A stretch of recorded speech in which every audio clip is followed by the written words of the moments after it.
Kaya po ba nating maiwasan ang mga bagyo ng buhay? Magandang araw po sa bawat isa. Magandang umaga rin po sa bawat isa sa inyo, saan man kayo naroon, sa lahat ng panig ng mundo, kung saan naaabot ng channel kong ito. Lumipas na naman po ang isang linggo na punong-puno po ng excitement sa bawat isa sa atin. Bagamat maraming problema ay nandun lagi ang pagtatagumpay sapagkat kasama po natin ang Panginoon. Kamusta po kayo? Nawa po ay lagi pong may pagtatagumpay sa bawat araw at sandali ng inyong buhay. Ano man po ang inyong kinaharap ng mga suliranin, nawa po ay si Kristo na ating Panginoon ay patuloy na naghahari at patuloy na nangunguna sa bawat araw ng ating lakarin. Salamat po sa bawat isa na ngayon ay nakatuon at nakikinig at nanonood sa YouTube channel ko ito. At sa araw po ito ay muli akong naghanda ng isang aralin na nakasisigurado po akong kapakipakinabang at magiging malaking tulong sa bawat isa sa atin. Pero bago po tayo magpumalaot sa ating pagtatalakay, nais ko pong anyayahang muli ang bawat isa sa banal na presensya ng Panginoon sa isang panalangin. Tayo po yung muko at magbigay galang sa ating Diyos.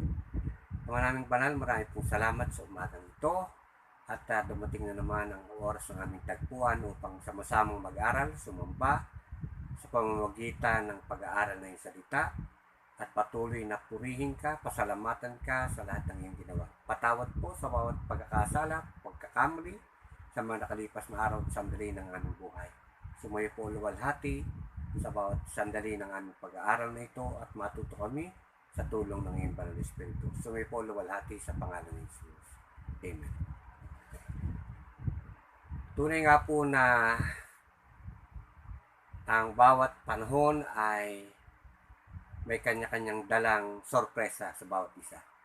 Pero bawat araw at panahong lumilipas ay nagbibigay po sa atin ng kaalaman at karanasan. Nais ko pong basahin ang isang bahagi ng kasulatan sa Mateo 7, mga talatang 23 hanggang 27. Tayo po ay sama-samang makinig sa aking babasahin ito. At kung magkagayay, verse 24, kaya't ang bawat dumirinig ng aking salitang ito at ginaganap ay matutulad sa isang taong matalino na itinayo ang kanyang bahay sa ibabaw ng bato. At lumagpak ang ulan, at bumaha, at mihip ang hangin, at hinampas ang bahay na iyon at hindi nabagsak, sapagkat natayo sa ibabaw ng bato. At ang bawat tumirinig ng aking salita ito at hindi ginaganap ay matutulad sa isang taong mangmang na itinayo ang kanyang bahay sa buhanginan. At lumagpak ang ulan, at bumaba, at bumaha, at bumihip ang mga hangin, at hinampas ang bahay na iyon, at nabagsak, at kakilakilabot ang kanyang pagkabagsak. Pagpalain po ang pagkakabasa ng salita ng Diyos. Our subject for today will be entitled Storms of Life. I repeat, Storms of Life. Ang konteksto po ay tumutukoy po sa dalawang uri ng tao na nakinig at nag-apply, yung isa ng kanyang napakinggan mula sa turo ng Panginoon at yung isa ay nakinig subalit hindi ginanap ang kanyang napakinggan. At inihalin tulad ng Panginoon ang dalawang taong ito sa nagtayo ng bahay. Yung nakinig ay at nag-apply sa kanyang buhay ng kanyang napakinggan ay parang nagtayo ng bahay sa ibabaw ng bato. Dumating ang bagyo, baha, hangin, ulan, at hindi ito nawasak. Subalit yung nakinig, subalit hindi nagsaktuparan ng kanyang napakinggan mula sa salita ng Diyos, ay tulad ng Panginoon sa isang tao nagtayo ng bahay sa ibabaw ng buhanginan. Dumating ang hangin, ang ulan, hinampas ang bahay na ito at ito'y tuluyan nawasak. So ito po ay tumutukoy sa dalawang uri ng tao na tumanggap ng pananampalataya sa Panginoon at pagsunod, at yung isa ay nakinig subalit hindi tinanggap na lubusan at hindi isinagawa ang kanyang napakinggan at hindi nagkaroon ng malalim na pananampalataya sa ating Panginoon at sa kanyang salita. Sa araw pong ito ay magbibigay po ako ng focus doon po sa salitang storms o bagyo o mga bagyo. At nais ko pong ipaliwanag sa maikling kahulugan po ng salitang storm. Storm is a temporary convergence of natural currents and the elements reacting to and affecting environment and impacting the normal course of life. Again, storm, a temporary convergence of natural currents and the elements reacting to and affecting the environment and impacting the normal course of life. So, ang bagyo po ay pinagsamang ito po ay hangin, malakas na hangin at tubig na nagdudulot ng baha, na ito po ay nagbibigay ho ng apekto o epekto sa kapaligiran at maging sa normal na pamumuhay ng tao. So, kapag ulan lang po, hindi natin ito matatawag na bagyo. So, balik kapag ang ulan ay sinamahan ng malakas na hangin at malakas na daloy ng tubig, ay tinatawag po itong bagyo. At ito po ay nakakaepekto sa ating kapaligiran at maging sa ating normal na pamumuhay. At pag-aaralan po natin ang kalikasan po ng isang bagyo. Number 1, storm or storms are natural. Ang mga bagyo po ay isang natural na bahagi ng panahon. Ito po ay isang natural na nagaganap na bahagi ng kapanahunan sa bawat taong lumilipas. So, it's a natural. Ibig sabihin, pangkaraniwan po ito na nangyayari sa ating pong mundong ito. Number 2, storms are temporary. Ang mga bagyo po ay pansamantala. Ito po ay may certain period of time na dumarating at ito po ay umalis din. Number 3, storms are moving. Ang bagyo po ay gumagalaw. Minsan nasa Bisaya, minsan makikita mo nasa Mindanao, at pag minsan ay nasa Luzon. So, storms are moving. And then, number 4, storms force change. Ibig sabihin po, ang bagyo po ay nagdadala ng pagbabago at persahang nagbibigay ho ng pagbabago ang isang bagyo o ang mga bagyo. At alam po natin na ang bagyo po ay kinatatakutan, lalo higit yung mga malalakas na bagyo katulad ng Undoy, ng Yolanda, mga dumaang bagyo na kung saan po ay napakalakas. At ang bagyo po ay karaniwang kinatatakutan dahil nga po may pinsalang na idudulot ito sa ating kapaligiran, maging sa ating mga pang-araw-araw na pamumuhay, nakaka-epekto ito. Subalit, dalawang bagay po ang nais po nating tingnan sa araw na ito. Una, yung literal na storms at yung spiritual storms. Pag sinabi kong literal, ito storm ay ito po ay tumutukoy sa bagyong dulot ng kalikasan ng ating panahon. Pag sinabi ng spiritual storm, ito po ay tumutukoy sa mga bagyo ng buhay na ating naranasan. Kumakatawan po sa mga problema, pagsubok na ating naranasan. At katulad po ng isang bagyo, isang pangkaraniwang bagyo, may mga bagay hong nangyayari sa ating buhay na kaparehas po ang epekto ng bagyong literal sa bagyong espiritual na atin pong naranasan sa ating buhay. Alam po ninyo na ang bagyo po ay pag minsan may malaking naidudulot o maraming naidudulot sa buhay ng tao. Alam niyo sa literal na aspeto nito, kung wala pong malalakas na bagyo, mahihirapan po tayong makapuno ng mga dam. Napakarami pong dam dito sa Pilipinas na pinagkukunan po ng ating tubig. Inumin, tubig sa irrigation, at sa iba't ibang pangangailangan katulad ng pagpapadaloy ng kuryente. Ginagamit po ito upang makapag-produce ng current o ng power o ng kuryente. So, ang bagyo po, kung titingnan natin, ay meron po naidudulot na mabuti. Hindi po laging masama ang naidudulot nito. Subalit, pagamat may naitutulot itong mabuti, ito po'y kinatatakutan at ayaw ng maranasan at mangyari ng maraming tao. Subalit, it is natural. It is a natural part of season. Tunay nga pong hindi natin ito maiwasan.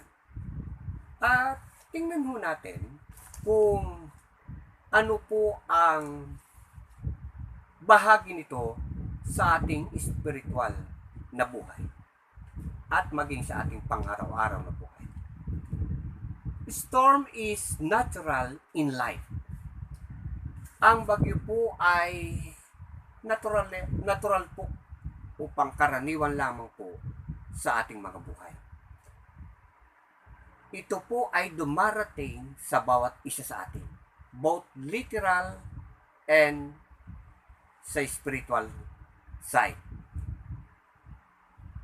Pag sinabi pong spiritual side, ito po tumutukoy sa mga bagay na bahagi ng ating buhay na kung saan po kinapapalooban po ng maraming pagsubok, problema na dinaranas, na kung saan po ay nagiging sanhi ng maraming iba't ibang reaksyon kapag ito'y dumarating. Subalit sa ating pong mga mananampalataya, kapag dumarating po ang bagyo ng buhay, ano po ba ang dapat nating pananaw at dapat nating damdamin? Ulitin ko po, storm is natural in life. Ito po ay isang natural na bahagi ng buhay. Ito po ay dumarating sa bawat isa. Wala hong exempted. Bawat isa ho ay haharap sa bagyo.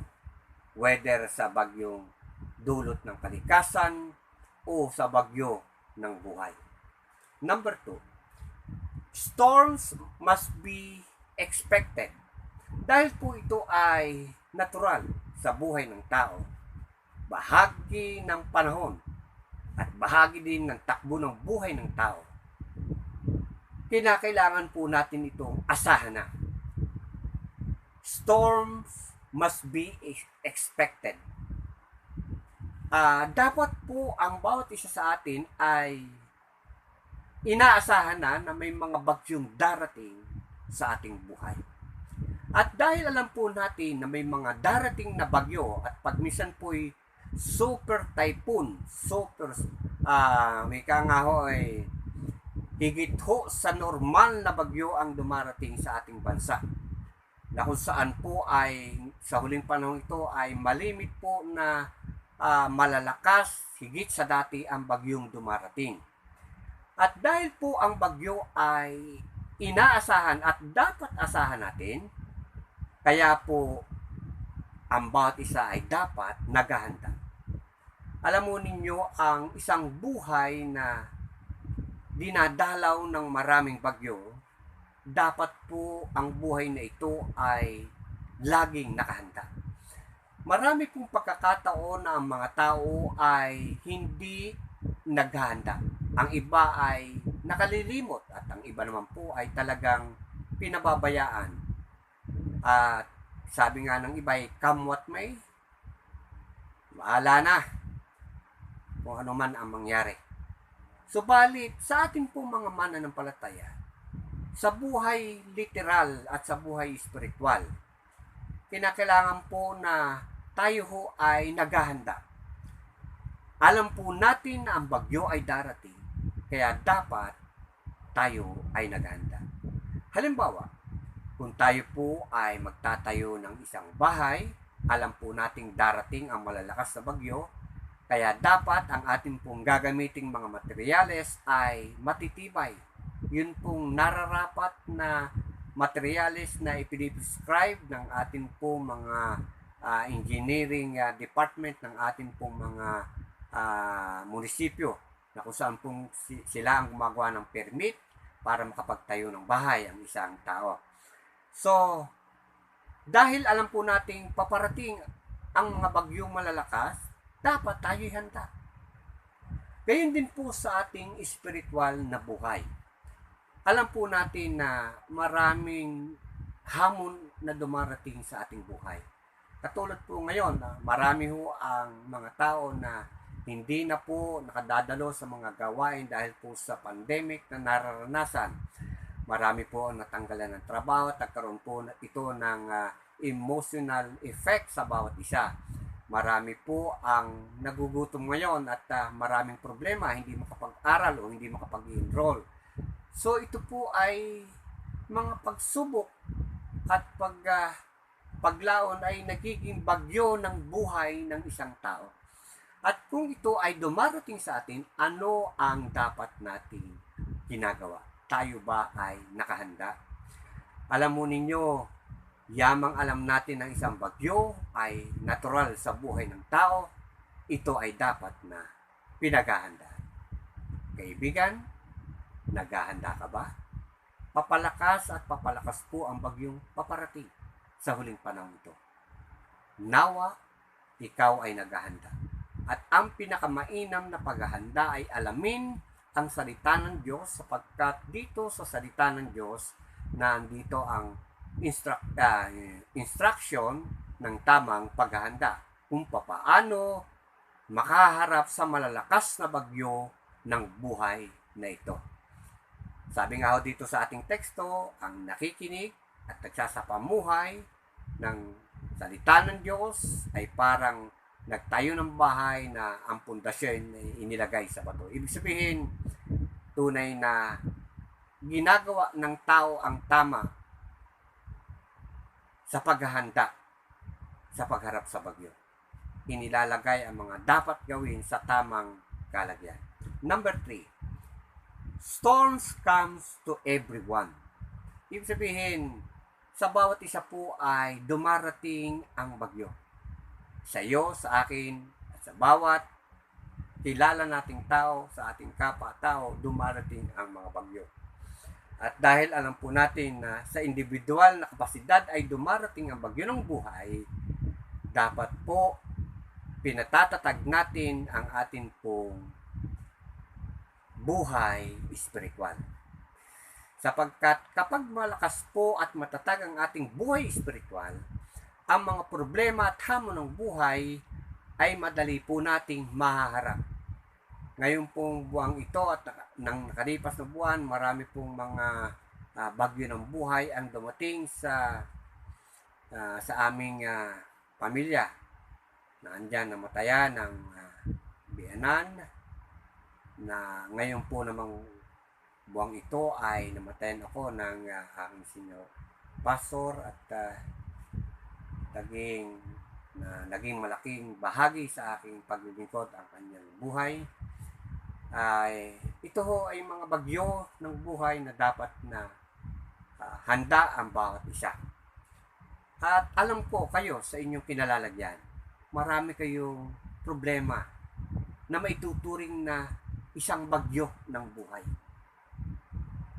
At ano ang nagiging reaksyon ng bawat isa kung dumarating ang bagyong ito?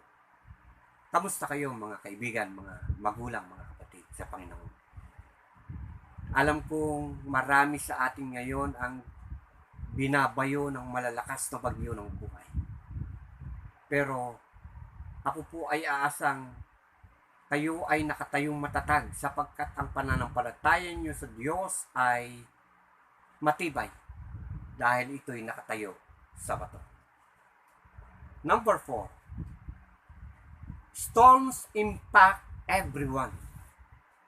Storms impact everyone. So, ibig sabihin, nagkakaroon ng impact ang bagyo sa bawat isa. Nag-iiwan po ito ng marka. Nag-iiwan po ito ng epekto sa bawat isa. At ang isa ko hong natutunan dito sa ating pinag-aaralang talata, ang sabi nung dumating ang lakas na hangin, ang malakas na ulan, binayo ang bahay, yung isang bahay ay hindi nabuwal, ngunit yung isang bahay ay nabuwal sapagkat sa buhanginan nakatayo. So makikita ho natin sa pamamagitan ng bagyong dumating ay hindi po pinili ang isang uri ng klase ng tao lamang. Yung pong nagtayo sa batuhan ng bahay, hindi po lamang yun ang binagyo. Pati po yung nagtayo sa buhanginan ay binagyo rin. So tama po. Storms impact everyone. Lahat po ay nakakaramdam ng epekto at ng impact ng bagyo. At lahat po ay humaharap sa bagyo. At dahil po rito ay napakahalagang tingnan natin ang naging epekto dito sa ating teksto ng bagyo. Dito ho, makikita ho natin ano ho ba ang naging impact nung tumama ang bagyo dito sa dalawang taong ito na nagtayo ng kani-kanilang bahay.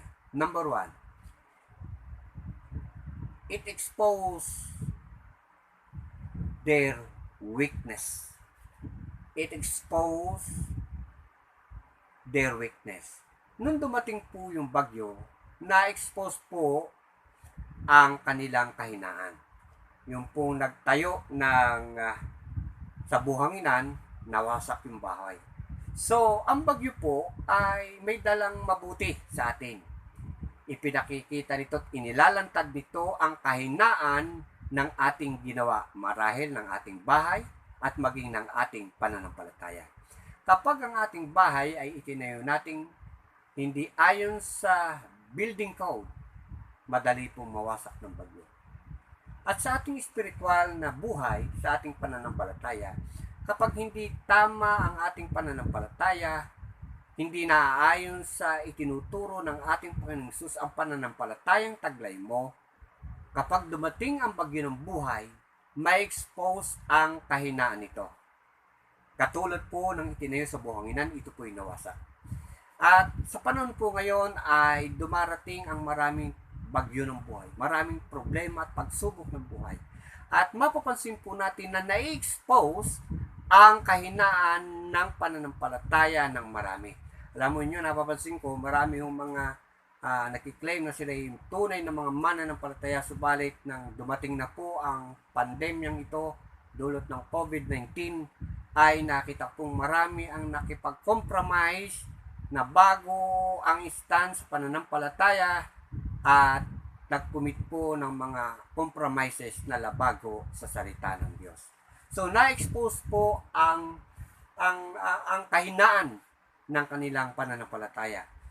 Kaya nga po, alam po ninyo, kapag ang isang tayo nakararanas ng mabuti, ay abot ang papuri at pasasalamat sa Diyos. Subalit, pag nakararanas ng mga pagsubok, problema ng buhay at unos ng bagyo sa buhay, nag-iiba po ang timpla ng pananalita at pag-uugali.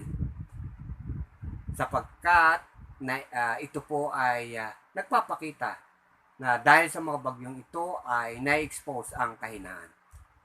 Kapatid o kaibigan, kung dumaranas ka ng bagyo, anong kahinaan sa iyong pananampalataya ang na-expose ngayon? Alam ko po na maraming bagay tayong matututunan sa bagyo. Pag minsan, iniiwasan natin ito, takot tayo, subalit, wala tayong dapat ipag-alala kung tayo ay nakahanda. Dahil alam natin ito'y darating, kaya dapat tayo nakahanda. At kung sakaling ito'y dumating sa ating mga buhay, ang bagyong ito, may expose po sa atin ang strength, hindi ang ating weakness. Amen? Mga mananampalataya, dapat sa panahon ng ito na punong-puno ng maraming pagsubok at bagyo ng buhay, dapat ang na-expose po sa ating pananampalataya yung kalakasan nito, yung strength, yung tibay ng pananampalataya, hindi yung kahinaan. Because storms expose weakness. Katulad po dito sa ating teksto. Ipinakita na yung nagtayo ng bahay sa buhanginan nung bigyan ng malakas na hangin, ito'y bumagsak.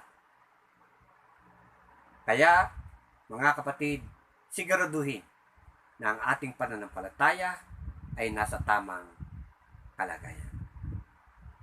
Number 2. Storms will test your building code. Storms will test your building code. Ano ang ibig sabihin nito?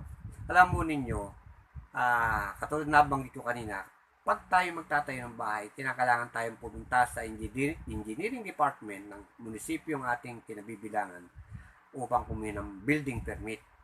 At doon po ay ina-examine mabuti ang strength ng gagamitin mong bakal at yung halo ng mga semento ay dapat na nasa specification.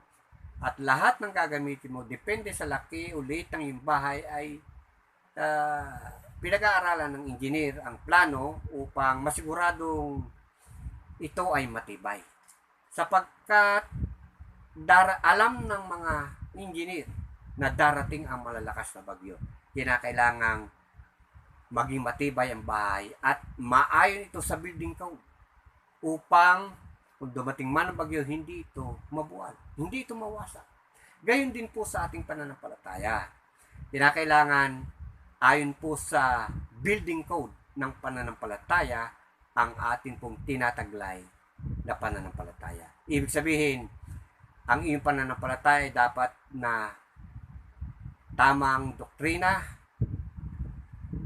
biblikal, ang sentro ay Diyos, at dapat ayon sa turo ni Kristo ang ating nilalakarang katuruan. Yan po ang building code ng ating pananampalataya, yung tamang doktrina ng Panginoong Hesus ang ating nilalakaran.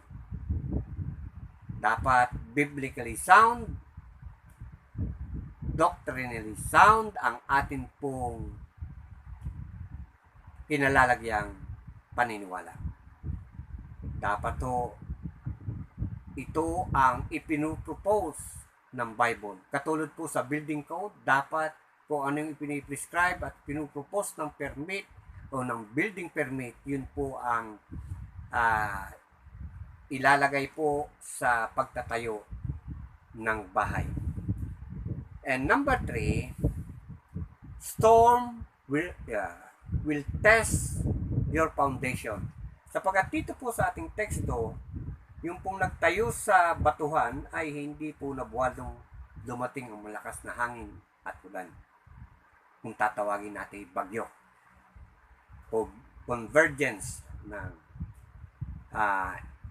ulan, malakas na ulan at hangin. At sabi po rito, nung hatawin ng malakas na bagyo o ng hangin at ulan ang bahay na nakatayo sa batuhan, ay ito hindi ito nawasak. Bakit? Maayos ang kanyang pundasyon. So, storms will test your foundation. Dito man sa literal na bahay, tinitest po ang pundasyon ng bagyo. Kapag mahina ang pundasyon ng bahay mo, madali itong maanod ng baha at may tumba ng malakas na hangin. Sa ating pananampalataya, ang bagyo po ay ng buhay ay tunay nga pong susubukin ang pundasyon ng ating pananampalataya. Dapat po sa panahon ng mga bagyo ng buhay, nananatiling tayong lahat ay nakatayo. Na para ho bagang walang nangyari. Dahil matibay ang pundasyon ng ating pananampalataya. Patuloy at patuloy pong paparami ang bagyo sa huling panahon ito. Kaya, ang paalala po ng inyong lingkod dito sa ating lahat, na siguraduhin matibay ang pundasyon ng ating pananampalataya sapagkat ang bagyo po ay bahagi na ng ating buhay. Tandaan po natin, storms are natural. Storms are temporary. Storms are moving. And storms force change. Alam mo ninyo, ang bagyo ay napakahalagang paghandaan. Sapagkat it is natural in life. Ito ho'y bahagi na ng buhay. Ito ho'y dumarating sa bawat tao. That's why we need to be prepared. It must be expected. Ito ho ay dapat na inaasahan. Upang hindi ka makot in the act ng malalakas na bagyo. Dapat, dahil ito'y inaasahan, dapat pinatitibay po natin ang ating hong mga tahanan. At sa espiritual naman po, pinatitibay natin ang ating mga pananampalataya. Storms come to everyone. Ito ho'y dumarating sa bawat isa. At ang bawat buhay ng tao ay may kanya-kanyang bagyo na hindi ho maiwasan. Kaya mo bang iwasan ang bagyo? Sa tingin ko hindi. Ito ho ay bahagi na ng ating buhay. Ang tanong, ito ba yung pinaghahandaan? Handa ka ba? Papalakas po ang bagyo. Maraming problema ang darating. Dulot ng pandemyang ito. Kaya ho dapat tayo'y aware sa bagyong paparating. Na ang ating pananampalataya ay dapat nating chine-check up kung tayo ba'y nasa tamang pananampalataya at ito ba'y matibay. Why? Because storms impact everyone. Maapektuhan ho at nakakaroon ho ng impact ang malakas na bagyo sa bawat buhay. Ang bawat problema ay nag-iiwan ho ng marka ng epekto sa ating buhay. Kaya ho dapat ang bawat isa ay handa sa pagharap dito. At dahil ito ho ay nagbibigay ng impact sa ating buhay, tingnan ho natin, it exposes our weaknesses. Inihahayag po nito ang ating kahinaan. Kaya ho, nasusubok kung ang iyong pananampalataya ay nasa tama. Pag dumating yung bagyo, mananatili kang nakatayo. Subalit kung hindi, makikita ang kahinaan sa iyo. Naandyan na ho ang pagpasok sa mga compromises at pagpasok sa kasalanan kapag dumarating ang mga bagyo ng buhay.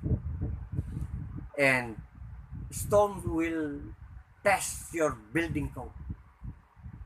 Titingnan ng bagyo at susubukin kung tama ang pananampalataya mo. Kung ito ba'y nakasalig sa salita ng Diyos, sa doktrina o turo ng Panginoong Hesus, at ito ba'y tunay nga na matibay. And last but not the least, storm will test your foundation. Sa isang malakas na bagyo, susubukin ang pundasyon ng iyong bahay, maging ng iyong pananampalataya.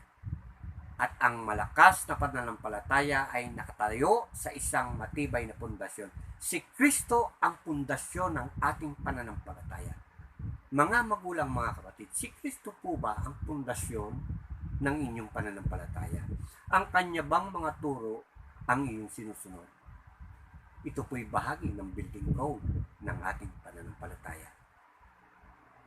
Nawa po ay naandoon ang bagyo. Subalit, naandun ang tibay ng pananampalataya mo. Naalala ko po at dito ako magtatapos sa isang karanasan ng Panginoong Hesus at ng mga alagad. Dito po sa Lucas 8, dito po sa talatang 23. Samantalang sila'y naglalayag, sila'y nakatulog. Dumating ang unos sa lawa at sila'y napuno ng tubig at nanganganib. Sila'y lumapit at ginising siya na nagsabi, Guro, Guro, tayo'y napapahamak. Siya'y gumising at sinaway ang hangin at ang pangalit ng tubig. Ang mga ito'y huminto at nagkaroon ng kapayapaan. Sinabi niya sa kanila, nasaan ang inyong pananampalataya? At sila'y natakot at namanga at sinabi sa isa't isa, sino nga kaya ito na kanyang inutusan maging ang hangin at tubig at sila'y nagsisunod sa kanya. Dito po ay na-expose ang kahinaan ng pananampalataya ng mga alagad. Habang sila'y nakasakay sa isang bangka sa laot, kasama ang Panginoon Hesus, dumating ang malakas na hangin at daloy ng tubig na tinawag na bagyo. At halos pupuno na ng tubig ang bangka at halos silang lumbog. At sabi ng mga alagad, Panginoon, gumising ka. Wala ka bang gagawin? Papalubog mo tayo. Na-expose po ang kahinaan ng mga alagad. Dito nakita na napakaliit ang kanilang pananampalataya sa ating Panginoon. Nung dumating ang bagyo, sila'y natakot. Isang pagsubok at sa atin ay magiging pagsubok din sa bawat araw. At tulad ng mga bagyo ng buhay, tayo hubay natatakot sa bagyo ng buhay. Sana po ay handa tayo. Sana po ito'y hindi natin iniiwasan sapagkat walang makakaiwas sa bagyo ng buhay. Walang silbi ang bagyo kung matibay ang iyong pundasyon ng pananampalataya. Walang silbi ang bagyo kung ikay handa. Walang silbi ang bagyo kung ikaw ay matatag na nakatayo sa tibay na bato na walang iba kundi si Kristo. Maraming salamat mga kapatid. Muli kong uulitin, darating ang mga araw, papalakas ang bagyo. Kaibigan, kapatid, handa ka ba umarap sa mga bagyo? Hindi mo ito maiwasan. Kaya dapat sikapin mo maganda. Tingnan mo ang sinasabi ng salita ng Diyos. Paalala lang ng mensahe. Sapagkat tayo ay nasa isang pandemya. Ito'y isang bagyo ng buhay. At marami po ngayon ang nakakasala, ang nalalayo sa Diyos.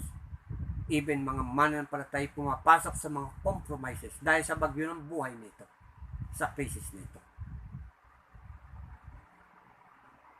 Dapat pong sikaping pag-aralan ng kalagayan ng ating pananampalataya sa huling panahon. Siguraduhin po natin tayo nasa tama. Salamat po sa bawat isa. Sumayo po at sumahin nyo ang pagpapala at biyaya ng Panginoon Hesus. Nawa po ay laging magliwanag ang mukha ng Diyos sa ating lahat. Nawa po ang pag-ibig ni Hesus ay maghari sa ating puso. At nawa po ang banal na Espiritu ay laging maghari sa ating mga buhay sa bawat araw. Ngayon magpakailanman. Sa pangalan ni Hesus. Tayo po'y manalangin. Ama naming banal, maraming salamat sa katatapos sa pag-aaral. Tunay nga po ang buhay ay punong-puno ng mga bagyo na hindi namin maiwasan. Salamat po na inihanda mo ang bawat isa. Salamat po, pinalalakas mo ang aming pananampalataya. Salamat po, kami iyong laging sinasamahan at pinagpapala ng karunungan na nagmumula sa iyo. Sumayo po laging luwalhati sa pangalan ni Kristo, Jesus, na aming tagapagligtas. Amen. Amen. Maraming pong salamat at nawa po ay natuto kayong muli sa ating maikling pag-aaral. Sa susunod pong mga araw at linggo ay magpapatuloy tayo sa ating mga aralin. Pagpalain po kayo ng ating Diyos. Kapayapaan ay sumainyo sa tuloy-tuloy na. Amen and amen. God bless you po and thank you very much.